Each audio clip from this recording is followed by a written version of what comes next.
Hi, very good afternoon to all of you. My name is Mark, and I'm here to give another commentary on the market itself. So, last week I didn't actually post a video because I was having a bad sore throat. I think quite a lot of us were having some issues with flu and stuff. I think it's the season. So, I didn't really have much voice, so I couldn't make it. But no worries, I'm back again this week regarding the outlook of the market itself. So when you look at the spiders, it's actually still in considered an uptrend because you can see the 50-day is still in an upward move. You can see that it has broken out down from its prior resistance and support. So we will have to see whether it holds around this trend line. Generally, I do not try to guess where the market is going to go. Just follow the 50-day moving average. And we can see that even though it has broken down, the 50-day is still sloping up. So we will still give the benefit of the doubt to the bulls in this current situation.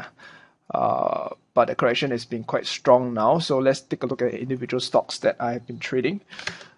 You can see that most of the stocks have been breaking down out of their trend lines and stuff like that. So one of the trades I did was in Goldman Sachs. Remember, I said that the previous week video, I think. The video 2 weeks back. So I traded from this this move. Okay, you can see this impulse move from 160 all the way to 175-ish, and then it actually made a very nice pattern downwards towards the 786. So you can see that I traded here. All right, about 163, and then my stop was actually it's actually around 159 or something like that. And once it's traded upward, half risk, I taken half, okay, half of it, and full risk, right? I take off the other, not half. I mean, I take 3 units. I take off 1 unit at half risk and another 1 unit at full risk. So out of the 3 positions, I've taken profits on 2, and then I got stop out here on the last position. So basically, quite a little bit of profit there. Reason why I like to take profits a little faster in the initial trade was to actually, number one is to take off risk quickly lah, because at the end of the day you do not know where the market is going to go. So obviously you want it to continue upwards, towards 173, 174, but the market doesn't really care what you think lah. So even though your probabilities are there and you have quite good conviction, you must always be aware that the market is always bigger than you, and so you need to remain humble lah in this kind of situation, and take your break even losses, or just break even and get out of the market fast if this appears. Because if it fails, right, sometimes the move can be very fast in the opposite direction, which is what happened in this case. Definitely in Goldman Sachs, I'm definitely interested to long again, but however, we can see that the downward momentum is still very strong, so I do not want to catch a falling knife at the current situation. So it pays to follow your rules lah when you trade, right? If you can be discretionary, but you still need some framework to play with and some rules to guide you. If not, you'll be just a little bit lost lah in what you're doing, and your trading will be all over the place. So some good profits here on GS. And I'm waiting for it to do a short-term momentum turn, because you can see this red zone over here is a very heavy resistance and support zone that has been anchoring well for the past 14 to 15 months or so. So we will take a look at it.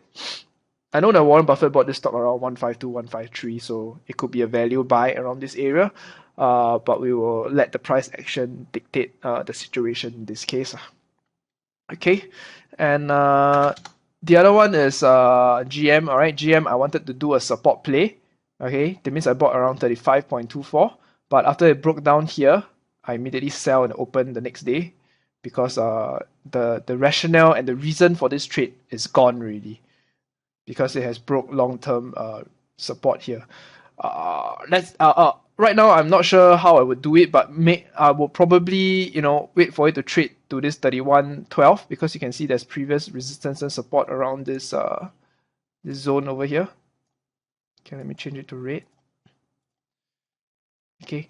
I want to see if there's actually a short-term momentum turn around here, and if it does, I'll take a look to buy. But the downward momentum is quite strong now, so we will just have to wait and see on GM.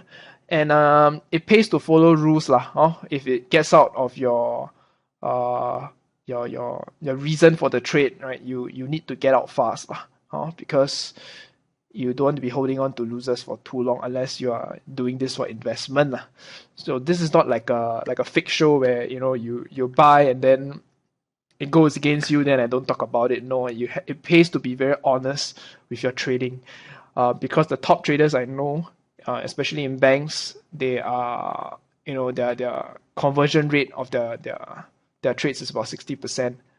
All right, it's not what what other peddlers are telling you that they can make 90% and even 100%, which is utterly ridiculous lah. So it's all about risk and reward, and you make more when you make, and then you lose less when you lose, and that's the hallmark of good trading in this case. All right, so GM took a bit of loss here, and I also traded Intel. Right, remember I told you the 2 weeks back, traded Intel from 24.65, and this trade has been very phenomenal. All right, it went up very strongly during this period, and most of my positions have been out. I have one very small position that I'm holding on to see if I can continue to ride this trend line, and if it breaks out of the trend line, then definitely I'm out lah. But this one has got me at least 3 times my initial risk lah. Of course, I peel off every now and then when it goes up, but a very, very good profit around this Intel. And next one is GE, which I'm still in the trade. Okay, the long was around 24.05, and now it's trading 25.43. It's a bit choppy. It's not doing much for the last 1 to 2 weeks. You can see the candle closes are very, very tight together. Yeah, and so we just have to be patient now. I usually go to a weekly chart and see if I can ride this this thing up. And as of now, my stop is currently at it's actually at 25.14, somewhere around this area. Okay, and one more would be I think a possible long opportunity would be Bank of New York Mellon, which is a pretty good stock. You can see when it was actually trading over here, I advised people not to buy because you're banging against very big resistance. And also, if you just have a little bit of common sense in the market, you can see that the stock has utilized a lot of effort to actually move from $31 to close to $36. So that's about $5 move in about a month. So you can see that the effort it has taken, right, to run from here to here is huge. All right, so when it has made such a huge effort and is banging on resistance, I do not favor the odds of a breakout in this case. And you can see this breakout has actually failed, and when breakout fails, right, it usually moves very strongly in the other opposite direction, which you can see now. So my execution zone should be around the 786 and preferably around this trend line. But of course, once the short-term momentum arrives, I'll be inclined to take this trade and have a small stop loss and hope to trade it up towards the 35 to 37 region if possible. Yeah, and so this is a possible opportunity in Bank of New York Mellon. Right now, I don't see many big opportunities in the market now. However, if I see, definitely I will come out and say a few of them. In terms of the Singapore market, you can see the 50-day is actually sloping upwards. So right around this region, all right, you can see when it's sloping upwards, right, there is a tendency for you to be able to probably look for longs lah. However, the Singapore market has been quite quiet recently. So in the last 2 to 3 months, it's been very quiet, and it has been a difficult trading environment. Okay, so even though it has sort of broken out the trend line, I think like I said before, the effort it takes for this stock to move, right, it has made a 1-to-1 move, right, from here to here, a retracement, and another 1-to-1 move. So I reckon that it may consolidate or pull back a little bit, but we won't know because this is the index itself. In terms of trading, not much lah. The only one I have, like I said, I always trade is KEPCORP. So I think they changed the name to Hold on.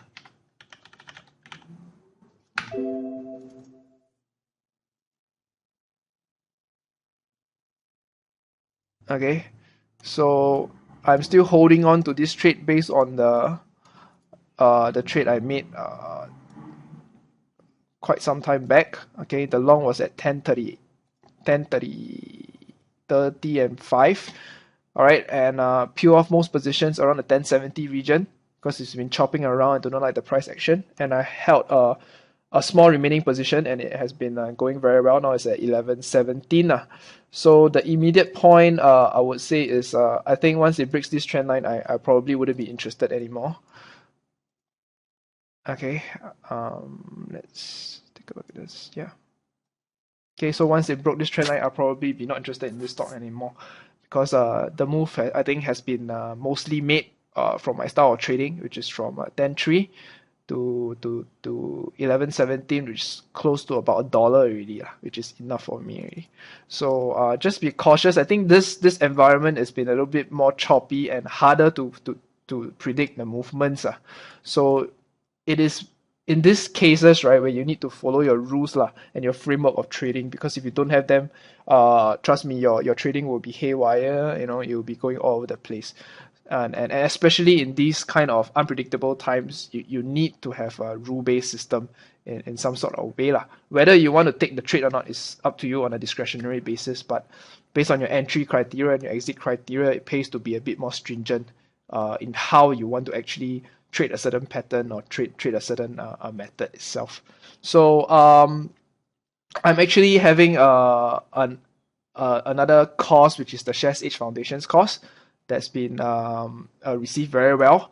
The next one I'm going to have is with CyberCode, which is I think it's 10th of May. So you can actually contact them, or if you want, you can contact me in regards to the details. That would be most probably the last course that I would hold in CyberCode because I think it's not really worth my time to conduct courses. All right, so just take a look at it, and if you're interested, you can just contact me, or you can contact CyberCode in regards to the course itself.